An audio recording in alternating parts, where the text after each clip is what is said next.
Hey everybody, thanks Welcome for joining to Grow us. Up, guys. Today we have Gary Humble from Tennessee Stands. It's a great local organization that we've been working with and supporting in every way that we can, because what Gary's doing is incredible. So I feel like one of the questions I've gotten the most is, how do I fight?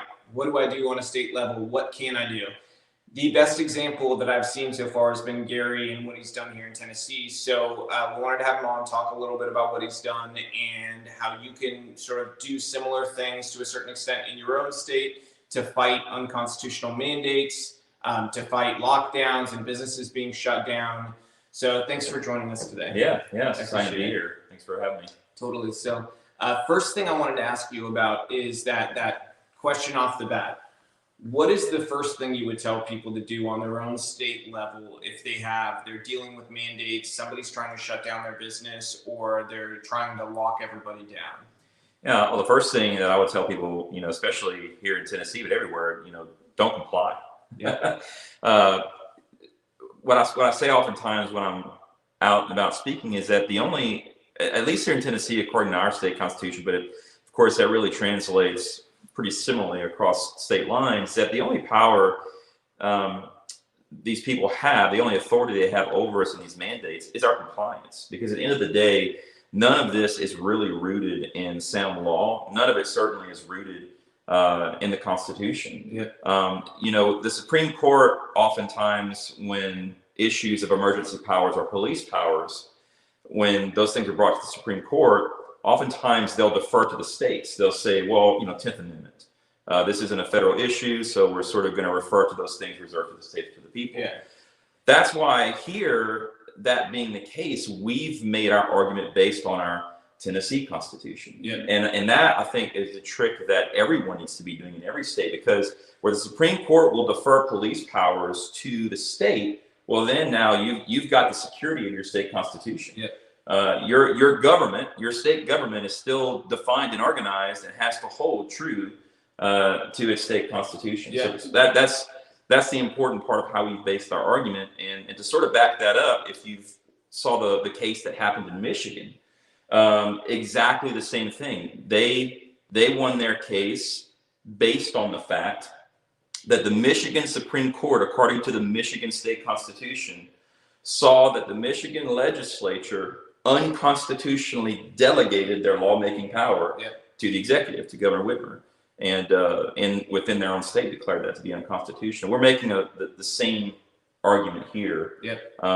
So this is unconstitutional. You cannot simply thwart constitutional liberties that are secured because you have this grand idea that there's an emergency we have. And I think one of the most interesting arguments about that is it's not just nationally, it's on that state level with the state constitution. And I think a lot of people are unaware their state even has one. Right. That may which be is part of the true. problem, because we're not educating people on these things in school. I would say if you went and you asked a group of college students, I would guess probably 95 out of 100 have no idea there's a state constitution. I'd be surprised, honestly, if even 5 out of 100 did. So, and that's not a knock on them. It's that this is something we should be teaching. Yeah. So I think that's such a great part of the argument. So I would encourage people to read their state constitution and see, where does it lie? What is in there exactly about this, and how has your state operated around it? Has it been circumvented? Has it been followed? It hasn't been followed in very many states. So no, it hasn't. I think that's something that people could do. But what could they do actionably themselves? Yeah, well, before I actually, to that point that you were making, I also want to say this, because you have to undergird, when you say someone needs to take action, I feel like sort of it's our job to embolden people to take that action. Because I think people say, well, how would I have the right to take that? Am I going to get arrested? Am I going to get cited? Are they going to take me to jail? One thing that I think we miss in our society nowadays is we've forgotten this idea that our founders wrote right in the Declaration of Independence: inalienable rights. Yeah. Well, when you think about an inalienable right, what is that? Well, it's a right that can't be taken away. Well, why can't it be taken away? Well, because the government didn't give it to you. Yeah. And that's the problem. Like you said, if you do a man on the street interview and you ask someone today, hey, where do your rights come from? The answer you're most likely going to get is, well, my rights come from the Constitution. But they do not. Yeah. And if you believe your rights come from the Constitution, then you also believe that which was given can be taken away. Yep. But what our founders understood is that our rights come from God. They were just recognizing that we as people have rights. Yep. We wrote a constitution to form a government with one purpose, not to give us rights, but to form a government that secured rights that we already have.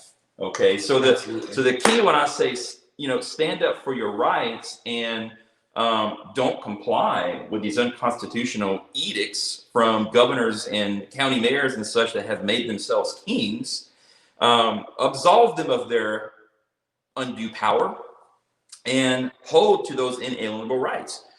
This country was built on the notion that we had individual liberties. Yep. So some of the things you can do. Look, if you own a business, open your business. I love the story of the gym owner in New Jersey, yes, right? Yes. I think he's racked up something like $1.2 million in local fines from his county or whatever. And he's just like, whatever, put it on my tab. Yeah. Like, I'm open for business because I'm a person and this is what people do. We run businesses. And at the end of the day, I personally don't believe any of those fines are going to stay. They're not going to be able to stand the test of actually going through the court scrutiny. There's no way. Yeah. I can't see it. I mean, I would be shocked if it even in the very partisan state Supreme Courts, I'd be shocked if they tried to go along with it and did that because it's just so far out of bounds. I think that's the thing that has really driven people nuts through this is like you look at California. Yesterday they posted the most cases of COVID of any state in the United States throughout this entire deal with COVID. Okay, and who has the most stringent lockdowns? The most stringent mask mandates and all those. It's California. Yeah. So, but their numbers are going through the roof. Their numbers are through the roof. So, at what point are they going to be willing to admit none of this is based in science? Yeah. And how do we as people, beyond those things we've already talked about, what is going to put pressure on these people to, even though we know they're not going to admit they were wrong, what will put the pressure on that will make them take a step back and at least stop putting so much pressure on working people? Right. Well, with that question, I'll go to an example of what some people in Knox County are doing here in Knoxville, Tennessee. And it's a great picture of just regular everyday citizens that are standing up to these unlawful mandates coming specifically for them, their Board of Health. We have an interesting situation here in Tennessee. It's kind of a mixed bag. Our governor, Bill Lee, he delegated, when he did mask mandates and whatnot, he delegated authority to county mayors to make those orders locally. But the issue here in Tennessee is that we have 95 counties. His orders only affect 89 of 95 counties because in 6 counties in our metro areas, we have county boards of health that have, in the time of an emergency, a superior authority to their county mayor. That's how it's really messed up. Same state, and the authority just is really different from county to county. So in Knox County, all of their mandates, closures, mask mandates, they have limitations on retail spaces and restaurants, curfews, bar closures, those types of things. Yeah. The trick is their county commission has the authority per their county ordinance statutes to move their county board of health to an advisory role. Yep. To remove their power to issue these mandates, which would transfer that power then back to the county mayor. So for 4 months now, these citizens, a group of like 400 of them, have been showing up to every county commission meeting and wearing them out. Yep. And finally, this Monday, next week, they're going to be voting on a measure to move this county board of health to an advisory role, take away their power to mandate. And wouldn't you know, it actually looks like right now we have the votes to do it. So that's awesome. So we'll see what happens. It looks pretty amazing, but that is a perfect picture of a group of citizens. Just say, we're not putting up with this. We're going to use our voice. We're just like the left does all the time. We're going to be loud. We're going to declare our individual liberties and our rights for our Constitution, and we're going to hold our elected officials accountable. We're not just going to let these people do whatever they want to do. We're going to protect our businesses. We're going to protect our families. We're going to protect our homes. Yes. And so we'll see what happens. But there's a lot that you can do if you're willing to put yourself in a position of taking a little bit of heat. We gotta stop being so scared of cancel culture, y'all. Right. Yeah, that's what's killing us. 100%. Right. You So, talk about this. I mean, a there's lot. power in numbers, though. So, the left is so good at being grassroots activists on the ground. What can you I say? wouldn't quite call it grassroots. They're good at showing up, but it's usually backed by a lot of dirty money. But keep going. That's true, but they do this on their own motivation. Not all of them are getting paid to do it. They do it because they are, emotionally manipulated. Okay. So, but on our side, what could you tell people? How did this start? Did you get a group of people together? Are some of them lawyers? And how can people replicate this model? Because what you've been able to do is pretty amazing in such a short amount of time. And then people have just kind of latched onto that, and we want to replicate this. I think everyone has a specific issue or factor that activates you as an individual to getting politically active. 100%. So you, in your area, you need to find out what is that key issue, right? For me at the time, now that these issues have expanded, but whenever we first started Tennessee Stands, the core issue was schools. Yeah. This was July, right in the middle of summer, and schools were starting to devise their reopening frameworks on how the schools were going to address COVID. Yeah. Whether they were going to require masks, how the quarantine schedule was going to be set, all that sort of stuff. Whenever those frameworks began to come out, and parents, I think maybe for the first time, like myself, realized, whoa, this is not going away anytime soon. Yeah. These people are serious. They're gonna keep on with this. I think for me, I can tell you that's when I became really active, when I saw, because I've got school-age children, and when I saw, it's not that my life wasn't already being affected, but in a real and a tangible way every day, how now my children are going to be affected by these policies. Yeah. Well, once I got vocal, just parents just came out of the woodworks. You could tell that core issue in the moment. Even if they do it quietly, right, and silently, because I bet there were a lot of those, right, who were like, I can't lose my job. Yeah. I can't be too vocal. But they're willing to do something, right? Because it's their kids now. Yeah. Now you're messing with moms and daddies. Yeah. Right. Some mama bears come out. So I think that's a key issue in every state, whether it's how the economy is being affected in business closure. Some people have gotten activated by realizing, in fact, our governor was honest about it on a local radio interview, that we have a noticeable mental health crisis now in the state of Tennessee. Yeah. I mean, it is the evidence, the results are in reports of child abuse, depression, suicide rates, the opioid crisis, drug addiction. Those things are through the roof. We just saw opioid death numbers came out today. 81,000 opioid deaths since the beginning of this. It's far beyond anything in the past. I mean, it's not even close. And what changed? Our response to COVID. That's right. Lockdowns. And I saw also this morning at the same time that literally the story right after I read that was about a 16-year-old boy in high school who committed suicide because he had been getting more depressed every day at home. And his parents had actually been going after the government and saying, we need to end this. Like, this is not good for kids. Because they saw their own son spiral. And then what they had seen coming happened, and he committed suicide. Stuff like this is happening all over the country, and there's one thing Trump said at the very beginning of this that I think really it was almost like a look into the future when he said that the cure can't be worse than the disease. Absolutely. And I feel like in a lot of ways it's where we've ended up. That's where we were. And if we can't look in the mirror now and admit that mistakes were made, and for a lot of people like us, like, we've been against it from the beginning.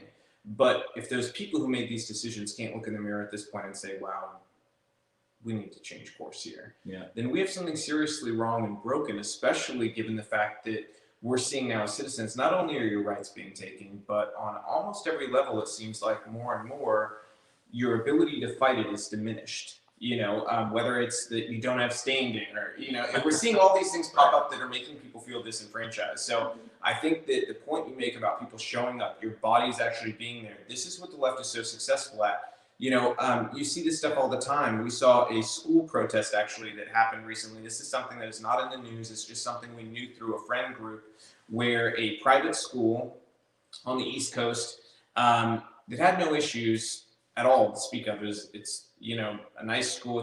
It's a boarding school people go to and stuff. And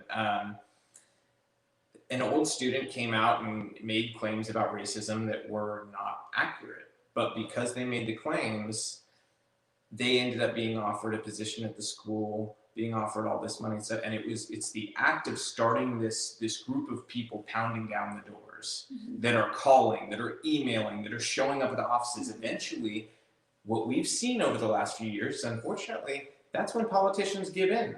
That's when they actually say, you know what, okay, we're going to make some concessions, even if it's wrong, which is also, I would argue, another problem in America, is because you need to be willing to say no when something's wrong. Right. But that's one of those components that's been missing for us, is that I don't think that we're putting our bodies out there as much as the left is for their issues. You know, I just don't see, I see it sometimes, but it's usually a one-off event. It's not like, hey, you know what, we're staying outside of their office for a week. And that's one of the things I would challenge people. If you're in a state where they shut your business down and you don't have an option because they're coming and they're literally sending law enforcement, it's time to stand up. It's time to stand up. Go. You have nowhere to be that day, so stay outside of their office all day with every other business owner affected, and make it very apparent. Do live streams, do interviews with local media, do everything you can to expose what they're doing. Right. Well, they use intimidation and shaming tactics to aggregate misinformation too, to make people think that we don't have the rights that we do. So what about, you know, Tennessee local businesses? I mean, for people that are here and they maybe don't want to enforce the mask mandate, or, you know, what kind of freedoms do they actually have? Because I feel like people don't really know that they even have any freedoms left. Well, as far as the business owner themselves, they're under no compulsion to issue a mask mandate currently in our state. I mean, all of the mask mandates we see right now are coming through the corporate actors, you know, which what happens is whenever those big box stores make those mandates, the local businesses tend to sort of follow suit. But they're also making those decisions, again, like we mentioned earlier, just based on cancel culture, because, you know, in fact, we have a local, really popular, a mainstay on our main street here in Williamson County, who's made the decision to not mandate masks, and she's going to step further to not mandate that her employees are required to wear it. She's giving them the freedom to choose. Well, that put them in the middle of a storm. All of a sudden, you know, the people in this restaurant are so selfish, you know, and the powers that be just want to cancel them for being so terrible right now. Yeah, that's where I go to have lunch now and with my family. Absolutely. Yeah, absolutely. Everyone there. I love it. And it's good. They meet you there. And another one of the, you know, I was mentioning about these, when people get activated around key issues, another one of those issues right now is vaccines. Because now that the COVID vaccine is being released, I think a lot of people are, you know, what I noticed about a lot of people, they're like, oh, you know, it's just a mask and I'll wear it, so I'll go away. But now that they're talking about, you know, you got to put a shot in your arm. People are starting to think a little bit differently. And that's you know, the interesting part about this. It's not the same group of people that would maybe have done it in the past around other issues. It's a much broader group of people. Because there's a lot of people who are like, hey, look, I've had all my vaccines, but I'm looking at the most rushed thing in history, and the fact that it's a brand new technology. There has never been an mRNA vaccine done before. I don't feel comfortable, okay? Those people, it's a pretty large group. You know, I think we've seen polling showing as many as 50% of Americans are reluctant to get it. So I think that, like you said, I think that's a pretty broad group of people who may be open to saying, hey, at the very least, this should be people's choice. There's something to say about, you know, it's pretty clear that we've transitioned from patient to lab experiment. Yeah. You know, 100%. I think people are kind of waking up. I don't know if this was national news yet. I think this just happened yesterday here in Tennessee. So it's all over my Twitter feed from local people that I follow. I posted it. The nurse in Chattanooga. Yes. I posted it last night and it went crazy on Twitter. So I think it has like 1 million views now or something. Awesome. Yeah, so you know, it's this huge virtue signaling from this local hospital in Chattanooga. Look, the first nurse to take a vaccine, and on live TV, she faints after having the vaccine. I think the most interesting part is they immediately come out and say, don't worry, it wasn't because of the vaccine. It was because she has a fainting problem whenever she feels pain. And I'm like, so you chose a nurse who has a fainting problem when she feels pain to be the front person to get a vaccine on live TV to inspire confidence in people, that's the person you chose. Yeah, with somebody who passes out from pain. In I'm addition, sorry, I have trouble buying it. Have you had a vaccine before? I actually have. so. And I don't remember it being that painful. No. So it's actually really interesting. I've never said this to people.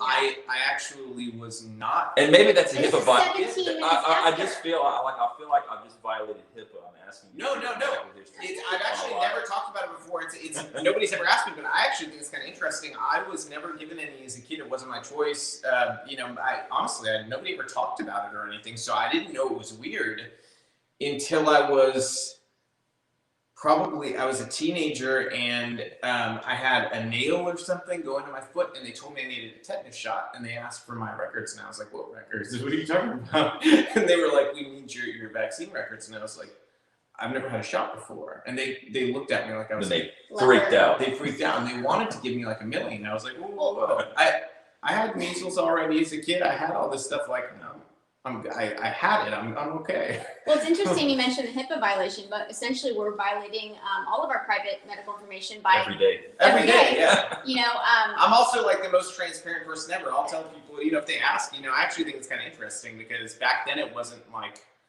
I guess people just didn't talk about it. It wasn't that nobody. Well, had an I don't issue think with it's somebody anybody in anybody's business. Like if a woman's on her period and she has a slightly elevated temperature for ovulation or whatever, that you have to announce that to people. Should they get kicked out of the store? Absolutely. I mean, that happened to me.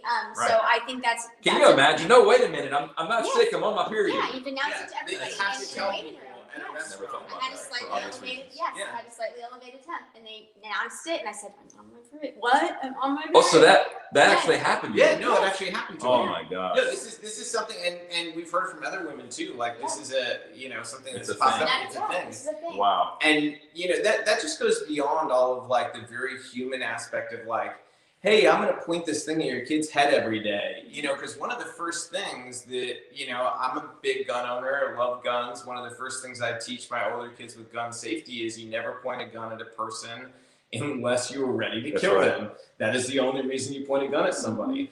And you especially don't do it at somebody's head unless you plan on killing them, which in any case, you would teach somebody to shoot at their larger body mass. But that's aside from the point. That you don't do that. And then the kid goes to school, and every morning somebody's pointing something that looks like a gun at their head. I think psychologically that sends kind of mixed messages. That's been my biggest issue with the temperatures. I think that's a weird thing to condition kids to, is having somebody point something that looks like a gun at their head. Well, I think it's it's not to veer too off topic, but that this is a spiritual center for a lot of traditions, a lot of religions going back. Yeah, so it's a millions of religious years. freedom issue too. So it's a personal violation to have somebody come up to something that is a spiritual center for people. I've heard that from people. And violate it in that way. And they say that there's been studies, there has not been studies that can on an energetic Well, I think you just go into the studies on the vaccine. We didn't have time. Like even if you wanted to say, oh, you know what, I want this.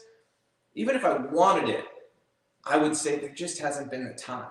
Yeah. There hasn't been the time to. How do you look at what the effect on somebody with diabetes is a year after having it, especially when it's a 2-dose thing? And in most of these vaccine cases, I think there's one they're coming out with now. It's only going to be one, but in most of these cases, you have to get it twice. It has to be on a certain time period. You can't look at that what it's going to look like a year out because they didn't study it for a year. Right. They also didn't study it in people who have diabetes. They didn't do exclusive studies on people. The bottom with line, though, immune is this is a issues. medical intervention, just like the mask. Okay, Yeah. And so it doesn't matter what you think or what not. It's an individual's choice. So it's the precedent being set. Is the government have the right to make these personal medical choices? I mean, that's it. Yeah. We get lost in the debate about it, but that's really what it comes down to. Yeah, you want people to have freedom. I think the most interesting thing about this debate is that on one side you have people who just want everybody to be free to make their own decision, and on the other side you have people who want to mandate everybody has to think and do exactly what they're doing. Yeah, the other side of the argument is the freedom to choose whether or not you have an immunization or medical treatment. The other side would tell you, well, you don't have the freedom to make me sick. It's a ridiculous argument. It's like saying, if you buy into that logic, it's like saying, well, you don't have the freedom to possibly kill me with your car. Therefore, you're not allowed to drive. If they go that far, then I'm going on a Twinkies ban spree. I'm going to go across the states funding Twinkie ban legislation, because you could possibly, too many of them, have a heart attack while driving and kill me and my kids. Exactly. Because you don't care about people. You're a horrible person who just wants to murder people so you can eat Twinkies. Okay? So, that is a ridiculous argument, and that is the exact same logic as doing that with people for vaccines. It's the exact same. And on the vaccine, one of the legal issues we're trying to address, I'm sure some of your viewers in various states, one of the things I didn't realize until I really started digging into our code here in Tennessee is that, this could have changed. By last count, we had, and we may still have, 47 states that allow religious exemptions to vaccines in their state. And Tennessee is one of those states. But what I did not realize until I started looking at the law itself is that those religious exemptions to an immunization go away in the case of a pandemic, an epidemic, or the immediate threat of an epidemic. And interestingly, the verbiage in our employee-employer code, where an employee has the right to refuse an immunization from being mandated by the employer by religious belief, was their religious exemption goes away if the employer deems that them not being immunized, vaccinated, is dangerous to the health and safety of others. Okay, where you heard that? It's essentially not a law, then. Right. It's not actually enforceable. You don't have an exemption if your exemption is also possibly exempted. Yeah, it comes with like the widest caveat of all time, which is basically it's at the discretion of a company who's answering solely to advocacy groups. Right. That's not a real exception or exemption. Or their shareholders, or exactly. And in many cases, those people are answering to the loudest group of people screaming at them, or the people with the most money, and that doesn't tend to be us right now. That tends to be the left doing that right now. So. I think what you're doing is so important. Have you thought about, and this kind of putting you on the spot, have you thought about taking what you're doing with Tennessee Stands nationally and doing like Pennsylvania Stands, California Stands, and actually like having groups in each state, having lead organizers and giving them sort of a blueprint for how to do this? I can't say that personally. I've thought about it because my mental capacity is so tapped just fighting the fight here in Tennessee. But I will say we've been contacted by groups. There was a group of people in Alabama. There was a group in California, and I can't remember the other state. We have been contacted about, hey, we love what you're doing in Tennessee. We'd love to replicate that here. None of those things have materialized yet, but the requests are out there. I think there's definitely some interest in citizens getting together, saying, hey, well, how can I stand up in my state? Yeah. How can I begin to collect groups of people in my state that think like I do and that want to preserve liberty? So I think we need those national grassroots campaigns too. On our side, we tend to be local, individual based, and we need. I feel like what Robbie's saying is that he wants to help start those groups. I feel like what I'm saying, I want you to do it, and I'll support it. I'll show up, and I'll do it. Speaking of mentally being tapped out, I'm slightly right now. Slightly. But I want so badly to empower people to be able to fight for what they're doing, because I see the hope. I don't think you realize the hope that Tennessee Stands has given a lot of people, because there's people I don't know who have reached out to me, not knowing me, because I have my DMs open like a crazy person.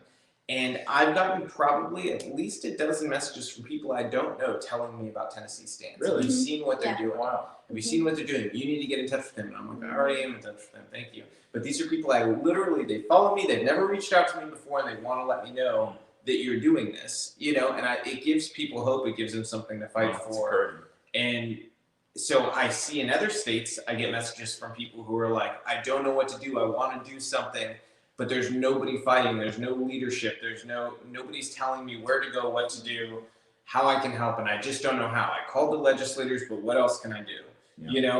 So there's such a need for what you're doing out there. I would encourage people too, if you're interested in doing your own work in your state, follow Gary, follow Tennessee Stands, because they do put a lot of information out there that you can just look at what they're doing and go, okay, this petition they're doing is working. Yep. Maybe I can do that in my county, Right. you know, and be able to get ideas just from that as well. So what are the best places to follow you guys? Yeah, so we're at TennesseeStands.org, and we've got a lot of information up there. If you go to TennesseeStands.org, there's some information on we've got 3 lawsuits that we filed in our state.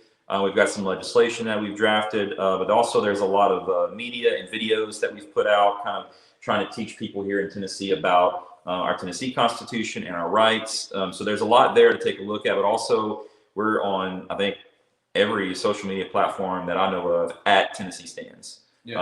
Also Parler and MeWe is where a lot of folks are moving to. So we're there at Tennessee Stands. Awesome. Awesome. Yeah. Thanks so much for joining us today. Is there any other like pertinent messages that you think that would be good to sign up on? Isn't there something coming up in Knox County people could go to?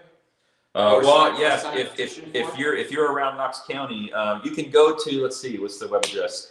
TennesseeStands.org/Knox BOH, KNOXBOH, and that is a petition that we're asking people in Knox County to sign to ask their county commission to vote yes on this ordinance this Monday to move their county board of health into an advisory role to remove all of these mandates that they have going on in their county. So if any of you are in Knox County or you have family and friends, send them to TennesseeStands/KnoxBOH, ask them to sign that petition. Also, we'll be there in Knoxville at the Square Room downtown in Market Square this Saturday at 2 o'clock. We'll be there for a rally. We'll have our famous Murray County Mayor Andy Ogles with us, who has been a very strong stand on constitutional liberties. I will tell you, I'm sure it's probably true everywhere, but in Tennessee, the amount of elected officials willing to stand up and publicly speak out against these mandates is almost nil. Yeah. Minus Mayor Andy Ogles. And that's a big problem across the whole United States, is a lot of people that are kind of playing both sides. Yeah. And we talked about that a little bit before we came on camera. And I think that's one of the biggest problems we have in America. You play both sides, you're going to make both sides bad. That's right. You know, you can't do it. Just stand firm in your values, your convictions, explain them, and stand up for something. That's why you decided to get into public service. If you're in public service, do it for the right reasons, explain yourself to people, but don't back down. You stand for something, you believe in something, have those ideas firmly rooted enough to be able to explain them to people. So true. Because what I see from politicians all the time in these press conferences now, especially about COVID, is trying to virtue signal to one side while telling the other side, you know, like, don't worry, you're going to be able to not do this. It's fine, but I got to say this to these. That's not leadership. You know, that's honestly, it's cowardice. So we need to get rid of cowards in the 2022 primaries. That's a big deal in every Republican state. If you don't like what you've seen, your politicians have not stood up for you. They have not shown leadership, even if you don't agree with one. I'd rather see leadership and have them explain themselves than see a coward who tries to play both sides. Mm-hmm. So show up for primaries, know who you're voting for, know what's actually on the ballot and what they believe in, and fight for what you believe in, you know? So thank you guys for joining us today. Thanks so much, y'all. We'll put Gary's info when we post this later on YouTube and on Rumble. So I hope you guys have a great weekend. God bless. Bye, guys.